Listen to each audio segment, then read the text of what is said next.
Hello, everybody. My name is Lewis Cobble. I'm an apiary inspector with the Department of Agriculture.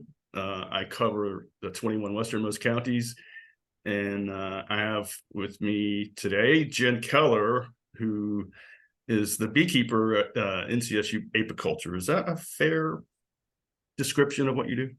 Yeah, that's good. Yeah. So all the good research that happens at NC State, Jenn helps make that happen by making sure the colonies are healthy and all that good stuff. So Jenn and I were sharing notes the other day, and we noticed that we're both seeing similar disturbing trend, and we kind of wanted to just discuss that and warn beekeepers on what we're seeing out there. So you want to kick it off, Jenn? Tell us what you've been seeing. Sure, thank you. Yeah, so we've been doing a little research project which involved adding some extra space in a colony. We have two deeps and we have a space in between for our research, and it's not ideal because it's during the time where bees are building comb. So now that we're done, we've been going through and tearing down this extra comb so we can put the two boxes back together. And inadvertently, of course, in extra space this time of year, bees like to build drone comb. And so in tearing down this drone comb, we're like, wow, look at all these mites. So I haven't done a sugar shake or anything to see what the numbers are because it's not needed. They're just so visible, prevalent in like almost every single cell of a piece of drone comb that I'm tearing off. And so I've treated last week, we started treating. Yeah, so it's so severe that it's just clear that there's a real issue going on. And I'd like to add that these were packages that were shaken from colonies that had been treated with oxalic acid in January. So they should have been clean to start with. And so, for people that think, oh, I've got a package this year, I don't need to worry about it, you might want to think again. Absolutely. I see a lot of people, or not a lot of people, but I will see people stand up at a county beekeeping association and say with a lot of confidence that I don't need to worry about mites this year. This is my first year. I just bought a package and I don't need to worry about it. That's probably not a good idea. Maybe not this year. I think most years it's probably not a good bet. I mean, maybe, but if you want to be sure, I think monitoring is important. Yeah, so similar. I went out. I have 2 yards. One's here at the house. Got about, 15 colonies, full-size colonies here. I have another yard at a farm down the road about 3 miles away, 11 colonies over there. The one at the farm, less swarming, much better honey production. The one here at the house, a lot more swarming, not very good honey production, management failure on my part. But anyway, I went out to the farm apiary the other day to get the honey supers to extract the honey. That was Memorial Day. And before I started working, I just kind of walked around the bare fence to see, just to make observations. And I noticed deformed winged bees crawling in the grass in front of a couple colonies. And that's a real alarm bell. I said, well, I'm going to have to come back and do my monitoring and see what's going on here. There's 11 colonies over there. But anyway, I got my honey off, extracted that on Memorial Day, and went back on Tuesday and collected my 300 bee samples from each colony. I was expecting to see 1 or 2 colonies, above the threshold. And I was shocked to find 4 colonies over there wildly above the threshold. Let's see. I think this is the mite numbers in a half cup sample. 40, 45, 45, 50 wow. Mites in a half cup sample, and that's just wildly out of control. These colonies were in control. I can say they were in control in September of 22. I did my post-treatment monitoring. Everything looked great. I've gotten a little lax on my monitoring lately. I didn't do my late season monitoring last year. And, in October, I figured, well, I'm just going to do oxalic acid or apobioxol vaporization here in a few weeks. So I'm not going to worry about it. I'll catch it then. Also, I didn't do my early season monitoring this year that I usually do in, early March, as we get to population increase to see if there's any outliers. just because in the last 2 or 3 years I've done that, and I haven't really found any mites in that early sampling. And so I said, well, I'm just going to skip it this year.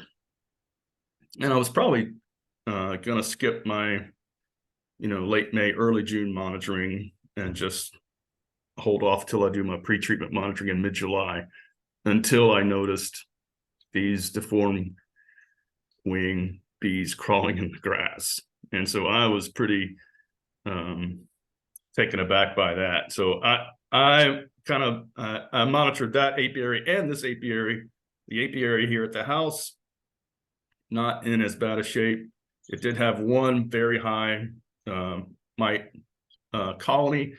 It's a colony that was real productive, made a couple supers of honey, and then kind of swarmed itself to death and kind of wound up hopelessly queenless. So there was no cap brood. There's no place for the mites to hide. And that may account for some of those mite numbers, and had a case like that at the other apiary as well. But still, there's 3 colonies that just wildly out of control. So are you planning to treat just those 3, or are you going to treat the whole yard? I'm just, at the moment, I'm just treating those that are affected. So the 2 that are broodless, oxalic acid vaporization, that should take care of that. And then I can combine them with another queen rat colony. The other 3 I've just taken out of honey production, and I put Apivar on them. And so another option might have been Formic Pro, could have kept them in production. But I had Apivar on hand, and I don't need the honey really. But the other colonies in the apiaries that are capable of making honey, I'm not going to treat those. I'm going to try to make a little more honey on those and just try to clean up these problem children now. And when the honey comes off in July, I'll do my pre-treatment monitoring, and everybody will get treated at that point. So right now I'm just spot treating those that are wildly out of control. So you've already got your treatments on? We used Formic Pro. We did not have any honey supers on because they were research hives, and temperature was such that, it's still going to be fairly good temperatures. There was one day it went a little high, but hopefully they're okay. But they just needed it. So it wasn't a question of do it or not do it. It was just right. one to use. Yeah. They're on. So I was kind of comparing my numbers here that I got last week, just a week ago, to the numbers, my pre-treatment numbers from last July. And so I have 25 colonies now. 25% of them are out of range, like above 6%, between 6 and 22% infestation. Compared to my pre-treatment numbers in July last year, where I had 38 colonies, but only 28% or only 20% were above that, above 6%, which is, 3% is really where you want to be. 6%, you could probably reel it back in, but I had some stuff as high as 17% last year. But anyway, the point is, my late May, early June numbers this year are on par or even a little worse than what I saw in mid-July last year. So if I hadn't caught this right here, it's likely that these mites would have spread. These colonies that are already highly infested would have been even more infested, and it would have been very difficult to kind of reel that back in. It's not so much the mites, but the viruses associated with the mites. And just if you have a high mite load, you have a high virus load, then even if you kill the mites, those viruses are still hanging on. So I just want to remind folks to be vigilant about this stuff, because it's gonna get you. I had a phone call yesterday from a new beekeeper, and they called and they said, I saw a small hive beetle today. What do I do? Yep, I hear that too. Yeah, it sounded like their colonies were queen right, healthy, in good shape. It's like that, just make sure you stay queen right amount of space, right number of bees, and what you really need to be worrying about is varroa mites, because they're the little ones that you don't see, and that's what's going to get you. So get your varroa management plan together. I wish mites were the size of hive beetles, because then people would see them and complain, freak out. Right. So well, do we contribute this to the almost lack of winter? that's what I'm thinking. I mean, They started in February. Right. They started building up. Swarming. I had my first swarm in February. Yeah. So I do think that that early growth certainly contributes to this. We're making a lot of bees in February, and also gives those mites opportunity to get a jump start as well. It's been a kind of a wild year up here. Very nice February. March and April were not good, wet, cold, and so it's been a bumpy ride so far, but it seems like we've leveled out. Now, if we could just get these mites under control, we can hopefully we'll have a good winter this year. Yeah, so now, and folks in this neighborhood are looking forward to hopefully a good sourwood season for those that are in a sourwood area. And then we'll start getting ready for winter, making sure our colonies are healthy and ready to go. I guess the one other thing I want to mention to folks, get out there right now and make sure your colonies are queen right. We did have a lot of swarming early, and I'm seeing colonies that are hopelessly queenless. And definitely the wax moths and hive beetles are moving in now that it's warm. And so if you have any queenless colonies, they're those opportunistic pests are knocking on the door. So and it might be better just to combine it with a healthy one than to try to requeen it at this point. Yes. So sometimes you just got to let them go. You can always split next spring. Yep. And if you have any old dark comb that's not on bees, protect that, because they're gonna.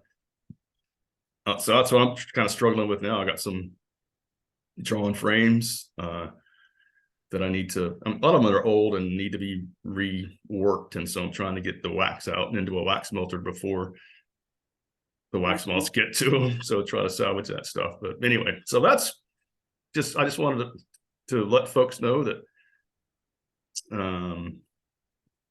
I'm in my own apiary. I'm seeing some kind of crazy high mite numbers, and I've never treated this early before. Yeah. So I do expect to find that I'm doing less monitoring these days. I used to monitor about 6 times a year. It's a lot of work, and I felt like I had kind of gotten my system, my management plan tuned in. I didn't have to monitor so much, but I'm seeing that if I really want to keep my colonies healthy, I'm probably going to have to continue to monitor a little more. But anyway, that's the word on the street. All right. Well, thank you, Lewis. Hey, are you going to the summer meeting in East Flat Rock? I think I am going. Good. I'm looking forward to that. Looks like we have some good speakers, and the apiary inspectors will definitely be doing varroa monitoring demonstrations in the apiary and answering questions, and I look forward to that meeting in a month or so. So awesome. See you there. All right. Thank you so much, Jennifer. All right. Take care. Bye. All right. Bye-bye.